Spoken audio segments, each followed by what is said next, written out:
Hi guys, so this is just like an update to the video I'm about to post, but now the NCLEX is just 130 questions and then they have a minimum of 60 questions, so just trying to put that out there.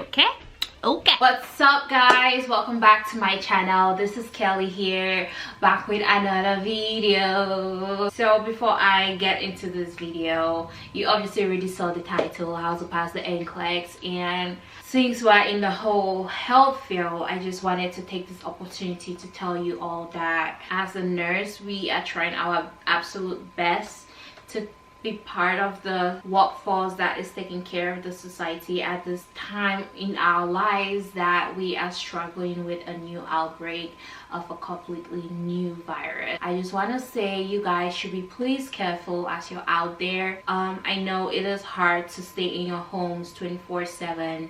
Obviously you want to go out, you want to buy things. Be mindful of the fact that even though you are keeping yourself safe, there are other people who may be neglecting the whole safety thing, and so just put into a habit to keep yourself a little bit distant from people when you are in public places.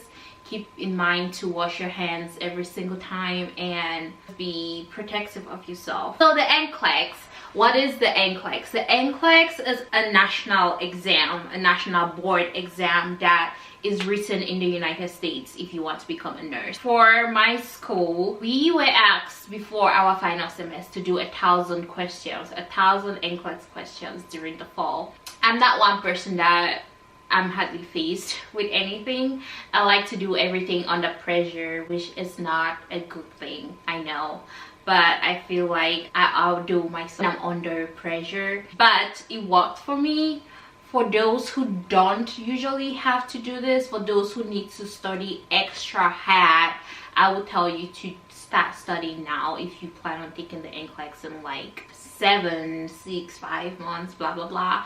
Just start studying now. The whole thing is to create your brain to have that mindset, nurture your brain to be able to see this type of question and answer it this kind of way. So for my 1,000 questions, I know a lot of my classmates did it. I know a lot who did not. I, on the other hand, I did a couple, to be honest with you. I did 300 sincere questions, and when I say sincere questions, it means I actually sat down, studied it, took the questions, reviewed the questions, and kept the thing in my head. Okay, several hundred questions I did not do. I absolutely did not do. I went online and they have this various NCLEX practice questions kind of thing, and there was one that I literally just sat down. This is not a good site, this is not a good app at all. Please do not download the apps that say NCLEX prep, NCLEX 1,000 question prep. No, do not. I sat down in one sitting, 500 questions. Why was I able to do it? Because they kept repeating the same questions over and over again. And one thing I will also say you should not, why I say you should not download it, they have advertisements in between questions. That is not good for the mindset. Like when you are in the zone of studying, you don't want ads to be popping up and down, up and down. No, you don't want that. So please do not download those things. I literally downloaded them because I wanted to do a quick question, blah blah blah. So I will say, yeah, I did my 1,000 questions. And throughout the semester, they also like said it was part of our clinicals actually. So at the end of the week, you had to present to your instructor that you did 200 questions, which I did not keep up with. Like I said, I had that my cheat app that I used to do sometimes just because I did not have the time to do it. I was lazy, I was this, I was that. And yeah, what was my big eye opener? So before we graduated, we had this flex period that it gave us. So we were done with classes around November 5th and we were supposed to graduate December 16. So throughout that time we had no classes and they just wanted us to do NCLEX questions.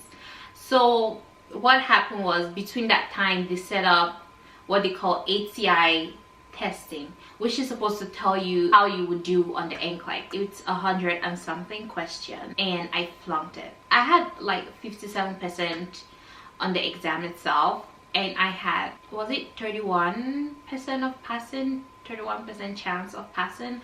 Hold up, let me check.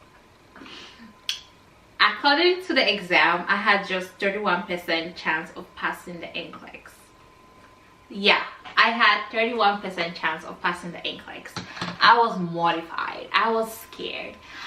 I remember after the exam, after they always do like post conference to talk about things that we did, like, so there was like a post conference to talk about the exam, and I remember staying back and talking to my instructor, and I just burst out in tears. She helped me. She told me I would do fine. I just had to put in the work, and she knows I would do fine. That she has seen me in the clinical setting, and she knows I could do it. And that was what motivated me, guys. That was what I wanted to hear. I remember on my way home I called my fiance, and I was like, oh, I was crying, I was sobbing, like, I'm not gonna pass, I'm gonna fail the NCLEX, this is what's gonna happen.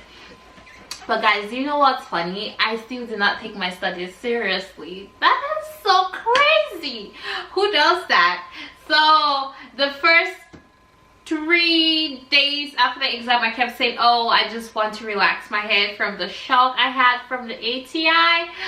That was my excuse for not studying. But I tried to study here and there. So the first book I'm going to present to you guys that I actually used a lot was my Saunders. The purple Saunders, guys. This is what I used. It was the 6th edition. Another book I used was Ria's Interactive, which was a borrow I got from my instructor actually during the summer period. That is the book I used to get in those 1,000 questions they asked us to do. I loved the Saunders. It has lots of content. If you need content, Saunders is the way to go. I know they have new editions. There are plenty of them on Amazon, and you could study with that. Another book I used before the ATI was the Comprehensive NCLEX Review. And why did I use it before the ATI, you ask? Because it says right down here, ATI Nursing Education. That is exactly why I used this book. It has no questions. It has like 3 questions per whatever you're trying to find, and I felt like that was a complete waste of my time to be having this book and having limited amount of questions. So I did not like it. So after graduation, I had uworld. I did uworld like 75 questions. I tried to do 75 questions as much as I could, but it was not every day. After my ATI, when I decided to get uworld, I also got what they call hurst. It's like, I think Hesse is what you guys call it, or Kaplan, I don't know, but hurst is like a review session kind of thing. So they do have in service, they have online, so you could choose to do like the 3-day in person, or you could do the online version, which I did. To be honest, it's a little bit pricier than uworld, and so if you do not have the money to buy both of them, decide what you want. Hurst is good for content. So if you are not strong on your content, guys, go ahead and get hurst. They do have content and they do have questions. If you are good on your content, then I would say you should go in for uworld. Uworld is full of questions. It's all about the questions. But if you think you want just uworld and you want content, then you need to know that if you're doing uworld, you need to review every single questions. You have to read the rationales after you take every single question, because that's how you get the content.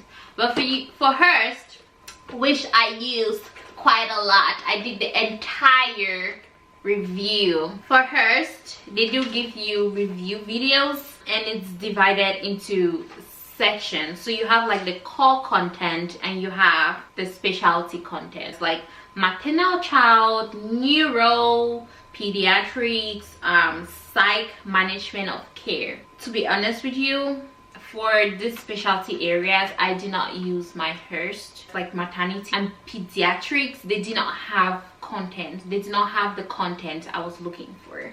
So I went back to my Saunders actually for me to be able to get content on maternity, for mother baby, and for pediatric. Apart from those two, they do have a good chunk of information for you to learn from them. I passed in 76 questions, which I was so freaking amazed by it because come on guys, you heard my story. But given the fact that I did not study, I wasn't studying as I should be studying like most people, I took my NCLEX on the 29th of January. And between the 6th of January and the 29th of January, I studied hardcore. Like I said, you need to train your brain on how to think like the NCLEX. So how did I study hardcore? So using my hurst, in November I had already done like the core content, so what was left was mostly the specialty areas and my systems, which I really needed.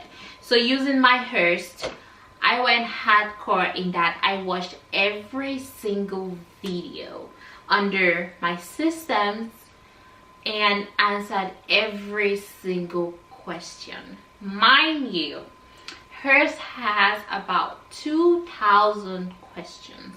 So I did every question after every section. So like when you're done with, let's say, endocrine, they give you like a 10 question quiz. I did all of that for every single system. And question bank, and every day I did 125 questions.